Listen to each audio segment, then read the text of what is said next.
Hi friends, welcome to சிட்டியை சமையல். இன்றைக்கி நம்ம சேனலில் 1.25 கிலோ சிக்கன் பிரியாணி தான் எப்படி செய்யுதுன்னு பார்க்க போகிறோம். சிக்கன் பிரியாணி போட்டு குடும்பத்தோட செம ஜாலியாக சாப்பிட்டு என்ஜாய் பண்ணோம். வீடியோவை ஸ்கிப் பண்ணாமல் பாருங்கள். நம்ம சேனலை ஃபஸ்ட் டைமாக பார்க்குறவங்க மறக்காமல் சப்ஸ்கிரைப் பண்ணிடுங்க, பெல் பட்டனையும் கிளிக் பண்ணுங்கள். அப்போ தான் நாங்கள் போடுற வீடியோ உங்கள் வீட்டின் சமையல் மெனுவாக மாறும். வாங்க எப்படி செய்யுதுன்னு பார்க்கலாம். பிரியாணி பண்ணுறதுக்கு நல்ல பெரிய பாத்திரமாகவே எடுத்துக்கோங்க. அடுப்பு ஆன் பண்ணி பாத்திரத்தை வச்சுருக்கேன். 200 கிராம் எண்ணெய் விட்டுருக்கேன். எண்ணெய் நல்லா சூடாயிடுச்சு. தாளிசம் பண்ண வேண்டியதை சேர்த்துடலாம். பெருஞ்சீரகம் 1 ஸ்பூன், பிரிஞ்சி இலை ஒரு 3, பட்டை கொஞ்சமாக, 4 ஏலக்காய், 4 கிராம்பு, கல்பாசி கொஞ்சமாக, அத்திப்பூ 4. எல்லாம் நல்லா பொரிஞ்சிருச்சு. 400 கிராம் வெங்காயத்தை நீட் வாக்கில் கட் பண்ணி எடுத்துருக்கேன். அதை சேர்த்துடலாம்.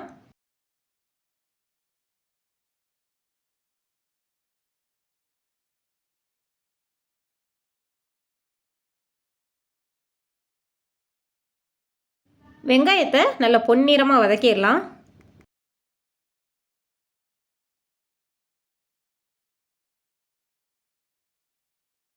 கொஞ்சமாக கல்லுப்பு சேர்த்து வதக்கிடலாம். உப்பு சேர்க்கும்போது உங்களுக்கு சீக்கிரமாக வதங்கிடும்.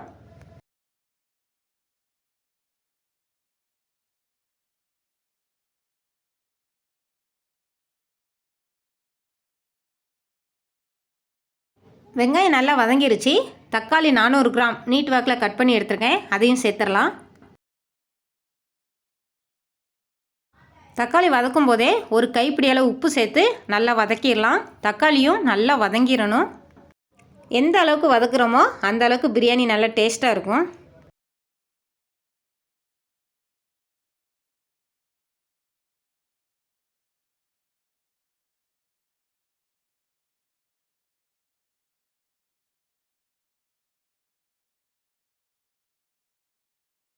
தக்காளி நல்லா வதங்கிருச்சு.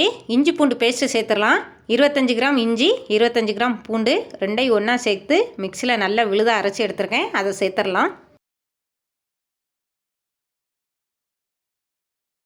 இதோட 2 பச்சை மிளகாய் சேர்த்து இஞ்சி பூண்டு விழுது பச்சை வாசனை போகிற வரை நல்லா வதக்கிடலாம். பச்சை மிளகாய் நீங்கள் 5-6 கூட சேர்த்துக்கிடலாம்.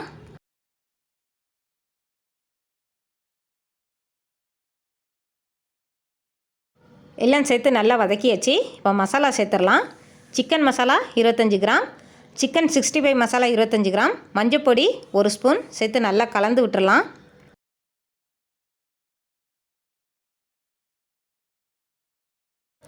நல்லா கலந்ததுக்கப்புறம் ஒரு கைப்பிடி அளவு புதினா சேர்த்து 1 நிமிஷம் எல்லாத்தையும் நல்லா வதக்கிடலாம்.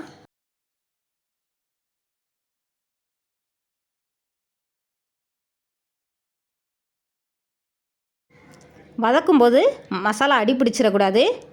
அடி பிடிக்காமல் நல்லா வதக்கி எடுத்துடலாம். நல்லா வதக்கியாச்சு. இப்போ சிக்கனை சேர்த்துடலாம். 1.25 கிலோ சிக்கனை நல்லா சுத்தம் பண்ணிவிட்டு எடுத்துருக்கேன். அதை இதோட சேர்த்துடலாம்.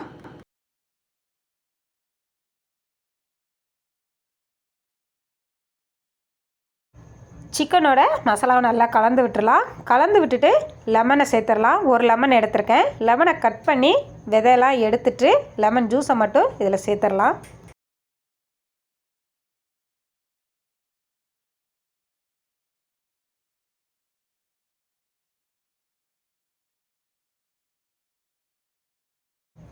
கூடவே ஒரு 4 ஸ்பூன் கெட்டி தயிரை சேர்த்து சிக்கனை ஒரு 10-15 நிமிஷம் நல்லா வதக்கிடலாம்.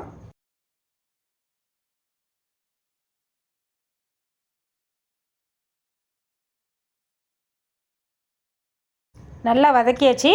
எண்ணெய்லாம் நல்லா பிரிஞ்சு வந்திருக்கு. சிக்கன் நம்ம வதக்கினாலே பாதி அளவு வெந்திருக்கு பாருங்கள். இப்போ தண்ணி சேர்த்துடலாம்.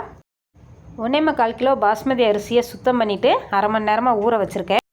அரிசி 6 கப் வந்தது. சின்ன கப்பில் தான் அளந்து எடுத்தேன். அதே கப்பில் 12 கப் தண்ணி சேர்த்துருக்கேன்.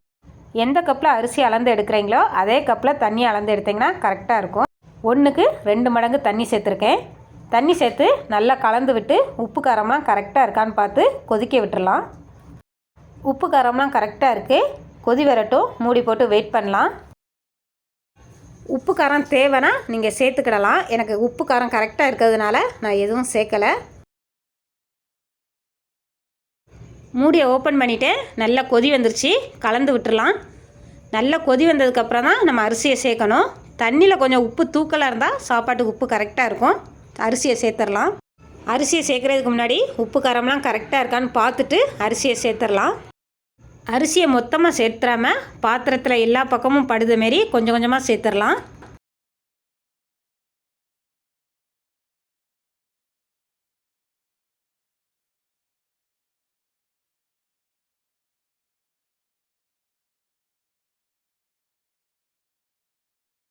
அரிசியை சேர்த்தாச்சு. அரிசி சேர்த்து ரொம்ப கிளறக்கூடாது. லைட்டாக கிளறி விட்டு மூடி போட்டு 10 நிமிஷம் வேக விட்டுடலாம்.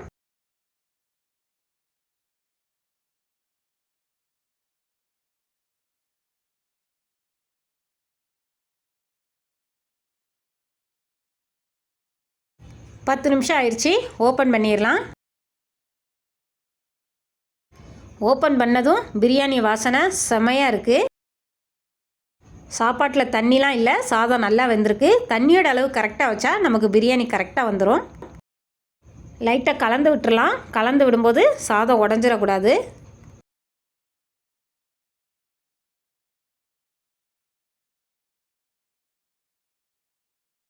கலந்து விடும்போதே அடுப்பை ஸ்லிம்மில் வச்சிடலாம். சாதமும் நல்லா வெந்திருக்கு. சாதத்தை ஒன்று போல் மேலே பரப்பி விட்டுறலாம். ஒரு கைப்பிடி அளவு புதினா மல்லியை சேர்த்துடலாம். கூடவே மேலே 2 ஸ்பூன் நெய் விட்டு மூடி போட்டு தம் போட்டுடலாம்.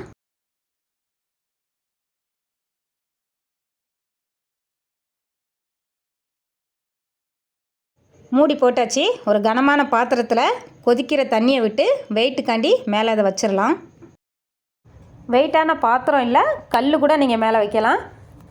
10 நிமிஷத்துக்கு அப்புறம் அடுப்பை ஆஃப் பண்ணிடலாம். 10 நிமிஷம் ஆயிடுச்சு. அடுப்பை ஆஃப் பண்ணிவிட்டேன். உடனே ஓப்பன் பண்ணலை, 20 நிமிஷம் கழித்து தான் ஓப்பன் பண்ணியிருக்கேன். பாருங்கள், செமையாக வந்திருக்கு.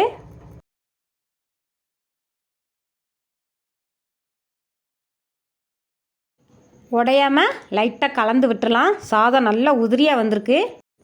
செம டேஸ்ட்டு, செம வாசனை. பிரியாணி வேறு லெவலாக வந்திருக்கு. சிக்கன் பிரியாணி, முட்டை, வெங்காய சம்பல், கத்தரிக்காய் தொக்கு, சாதம், ரசம். குடும்பத்தோட ஜாலியாக என்ஜாய் பண்ணோம். பிரியாணியை நான் மட்டும் ரெடி பண்ணலை, எல்லோரும் சேர்ந்து தான் ரெடி பண்ணோம். Chicken biryani ready. Okay friends, இதோட இந்த வீடியோ முடியுது. இந்த வீடியோ உங்களுக்கு பிடிக்கும்னு நினைக்கிறேன். பிடிச்சிருந்தா சிட்டியை சமையல் சேனலுக்கு சப்ஸ்கிரைப் பண்ணுங்கள், சப்போர்ட் பண்ணுங்கள், ஷேர் பண்ணுங்கள். மறக்காமல் பெல் பட்டனை கிளிக் பண்ணுங்கள். இன்னொரு ரெசிபியோட அடுத்த வீடியோவில் பார்க்கலாம். பனைமரம் வளர்ப்போம், நிலத்தடி நீரை பெருக்குவோம்.